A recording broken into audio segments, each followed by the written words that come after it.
Hi everyone, I hope you had a beautiful Christmas and you're all getting ready to have a wonderful way of getting into the new year. Coming at you at this time basically with some not so great news, some good news, and a lot of updates in general. Basically, I understand that we've been sort of saying not a lot lately. And I just wanted to explain what's going on behind the scenes here. So, what's happening is I'm moving away from Hamburg, and our other main contributor, Kenno, is also shifting some things around. And basically, while we really wanted to keep this whole thing running, I don't think it's gonna necessarily continue. For many reasons, but mostly because we both don't really find the time to keep it going, and there is not enough response from the community to support any of this.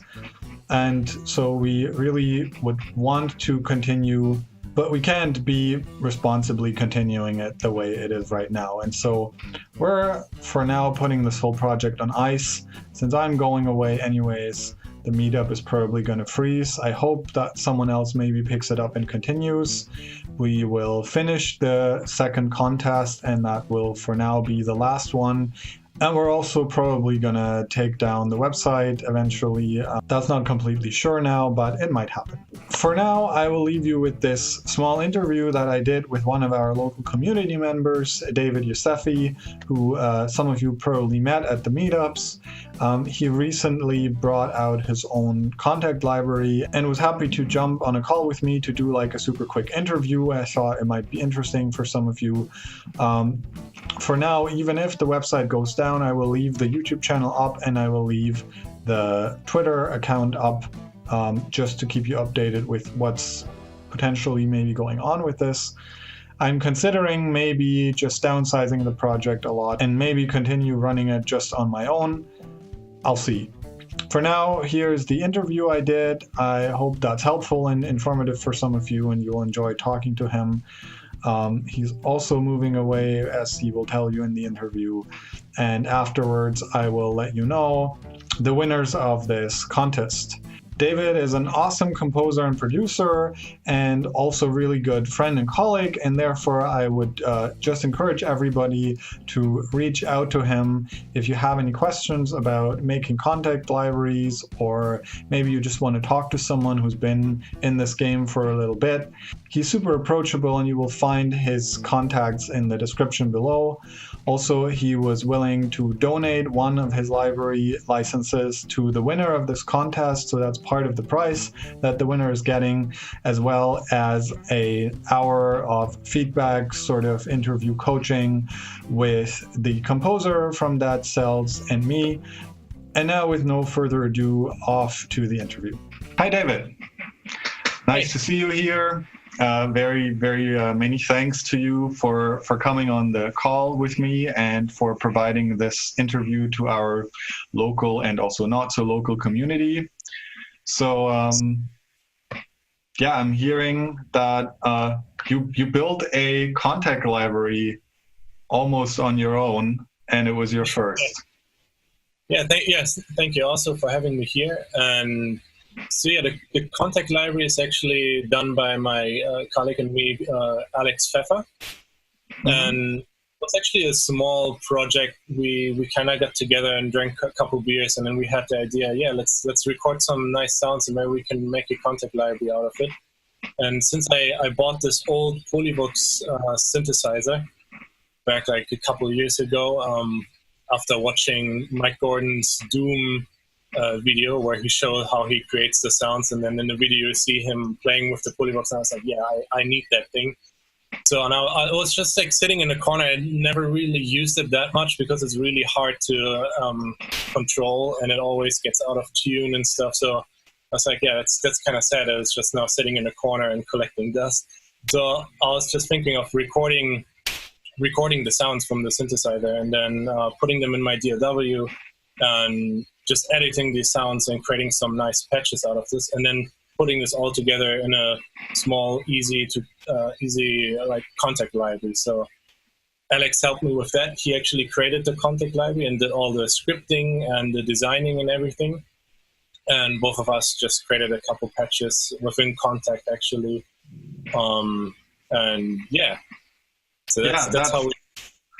That's really awesome to hear, because you know, like, I often have been in like a similar situation where I was like either having an instrument or like a synthesizer, and I wanted the comfort of having it as a library, because, well, I don't, you know, it depends on your workflow, but for me, I'm certainly like more versed in doing everything in the box, and I'm missing functions when I work with something that's out of the box. And it sounds like this was sort of, you know, yeah, well, you could say like an idea that sort of like a drunken idea in a way, but it turned out to be something really useful. And I've looked at the videos and the library online, and it looks and sounds actually really good. So it's something that came out of a like necessity, ended up being something really cool. And, you know, I mean, it's funny sometimes for me to think that it makes complete sense to actually sample something that already is, you know, in a way, a synthetic device, even though it's a synthesizer that's a hardware device. Yeah. I mean, you just have so much more control if you record it and you put it in your DAW, because you can use some more external plugins. You can see the waveform there, and you can zoom in, you can stretch it, you can chop it, and create some cool patches with it. And yeah, and the same goes with just recording things in general and having them accessible on your PC on the go. It's really good. I actually ordered a couple cymbals back also a couple of years ago, and then just recorded cymbal sounds, because I was missing. I never found a library where you have like those really damped or subtle like cymbal swells, and also some specific like hits or really short hits. I was missing them in many libraries. So I actually recorded it myself, and just borrowed a couple cymbals from an online shop, and then just sent them back. I still use these recordings today, almost in every single project of mine when we need cymbals. So it's really good to record some stuff and play around with it. Yeah, I could absolutely second that. And I think I've mentioned that at least once on every meetup or anything that we've done here, where it's like, yeah, just get a decent all-around microphone and start recording your own things. And I think it's like echoed by many people in, you know, in our like in the audio or in the game audio field, that's really the secret sauce everybody's looking for, because it's so much more unique, and it like opens up also a sort of ability to, like, you know, to hone your own craft of working with recorded sound when you have your own to work with, and you need to figure out how to make it the way that you want it in a project or in a track. And it's actually very cool to hear that, you know, so just for those who don't know you or haven't met you or Alex at any of the meetups or local events, so both of you are here locally in Germany and Hamburg, and that's of course part of the reason why I wanted to have you on the call, to sort of provide that to the local community here as well. So what did you like? You know, you said Alex helped you with the coding and such, but what did you feel like? Was it hard to make something like this? Was it hard after the idea originally emerged to be like from idea to finished library that you released? For me, I think nowadays, for me, like things like this are not that hard anymore, because if you have any, like, you don't know what you have to do, you can just always search it up on the internet. If you now search how to make your own contact library, even on YouTube, there are tons of tutorials out there. Yeah. And that's the way how I just did it. Like I just looked at some videos how other people sampled synthesizers or how they make their contact library. And that's also, I also hear from Alex, that's the way how he learned it. He watched tutorials and he read through different forums online. And afterwards, it didn't took us that long actually to create it. For this library, we just sat down a couple of days and then we got it all together after like a week or two. So it was actually a pretty quick process.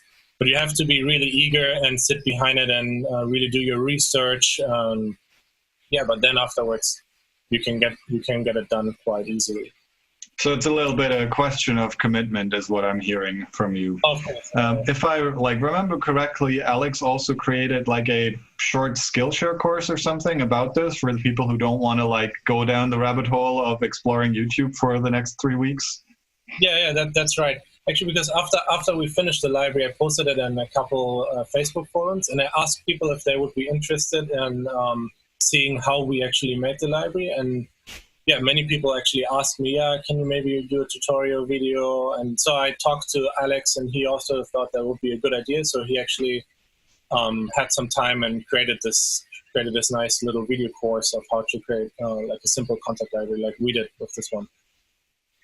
Okay, and I will of course put on the screen or down in the description links to your library and to the Skillshare course.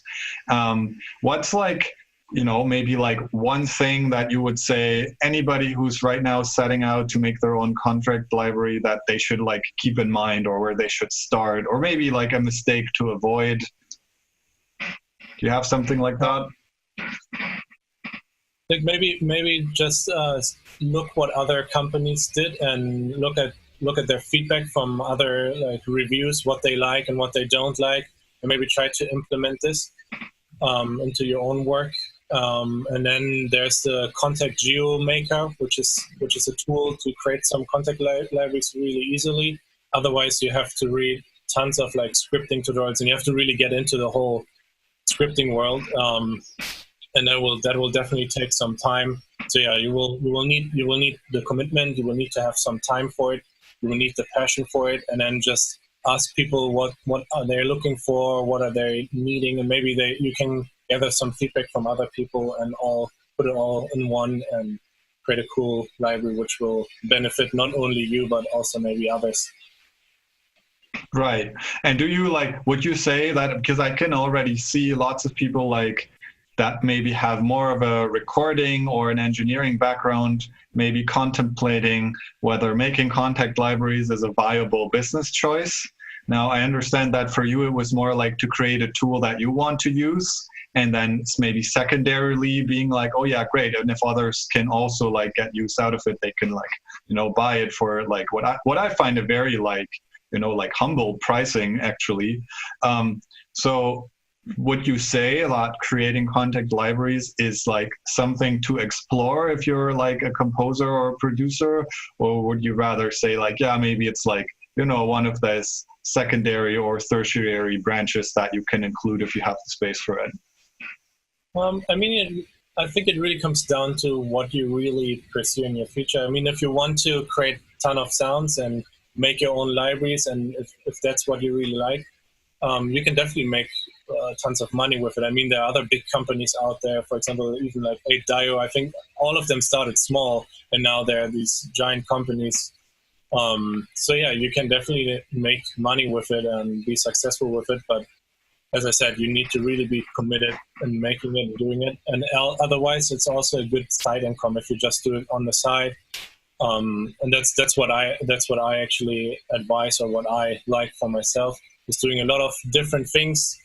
And so you have always different side incomes. So you can create, for example, some sound libraries. You write some music for online, for trailer, or for TV. Then you can maybe do an indie game or an indie movie. Or you even create your own tutorials like Skillshare and sell those tutorials. There are tons of things you can do, and I just like the variety of these things, Right. Yeah. I think diversity is really the key quality if you if you want to build a career based on something that you're passionate about. There's always the alternative to, have a day job and have everything else sort of be separate from that in your life, all your hobbies and passions or whatever. But, for people like us, and I think pretty much all people who work in audio and sound, it's more a marriage of passion and career together, because otherwise, I think you couldn't really do this kind of work. So you will not be for super much longer available, at least not locally, for people, because from what I hear, you're moving away to LA, right? Yeah, that's right. Probably go to the middle of this year, so around summer-ish. I'll move So forward. from what I know, Alex is still gonna like stay available local for anybody who really need that face-to-face contact. And I know him to be very approachable and super nice guy. So, but is it something that you would be open to if anybody of like the people watching this want to like talk to someone just to get your experienced feedback on being like maybe one step the ladder higher in this whole like being a composer or producer business, or someone who actually has already made a contact library? Is that something you would like offer to the people watching, that they can they reach out to you, and where can they find you? Yeah. Of course, yeah, everyone can just reach out to me on Facebook or via email. You could just put this information, like my email, somewhere in the description or something, then people can contact me. And Awesome. I would love to help anyone out, so I'm always down to talk to people and share my experience. Awesome. Thank you so much. That's a wonderful offer. I always think it's like, we're in like such a sort of connection sort of based field. But often I get these questions where it's like, yeah, but how do I get in touch with these people, or how do I contact these people? So I think it's like maybe a little bit our responsibility to actively encourage people to talk to us. And you've been like also like gracious enough to like provide one of your libraries to the winner of our contest, which again, I want to thank you so much for. I think it's like a really great offer.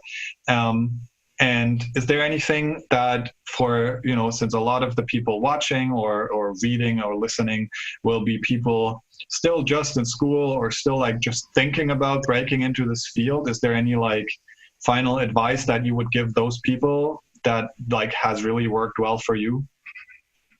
So yeah, what worked really well with me is for me is just always reaching out to other people and always trying to connect with other people. I think that's like the secret tool of getting up there, Because actually my whole career started just like by reaching out to people and being connected with people, and then working with this person, and then collaborating with the other person, and then it all comes together where I'm right now. I would have never been able to do this by myself. So yeah, that would be my advice to Awesome. Yeah, that's great advice. I would second that. It's like a lot about connecting and a lot about working together. And well, I always say it's a lot less about how good you are at something at first, because you can get good while you work your way up and while you like work on stuff. So yeah, thank you so much for talking to me here and for talking to everybody who will watch this. And I wish you the absolute best of luck for LA and for the future of maybe more contact libraries to come. And well, we're sad to let you go, but I'm sure everybody in this community is wishing you the very, very best for over there. Thank you so much. All right. Thank you so much. Goodbye. Bye. Okay, so now to tie off the last piece that is still not finished and that you guys have been waiting for really long, let's find out who the winner of this second contest is. And I'll make it really unsuspenseful. The first prize of the second round of our contest goes to Mario Knapp. Congratulations, Mario. You did a wonderful job. We were pretty much all agreed, including Yuan, that yours is the most fitting piece, even though we thought that all of them were really great. And especially at the end, we had a few pieces that were really close together, but you added a lot of energy and a lot of evolution, and we all kind of agreed that that's why we think you're the best one of all of them. So I will reach out to you via email with your prices and to schedule the call. And thank everybody so much for participating and for being along on this adventure with all of us. And I will just leave you with a video of Mario's track so you can also hear it and enjoy it. And thank you all. Bye.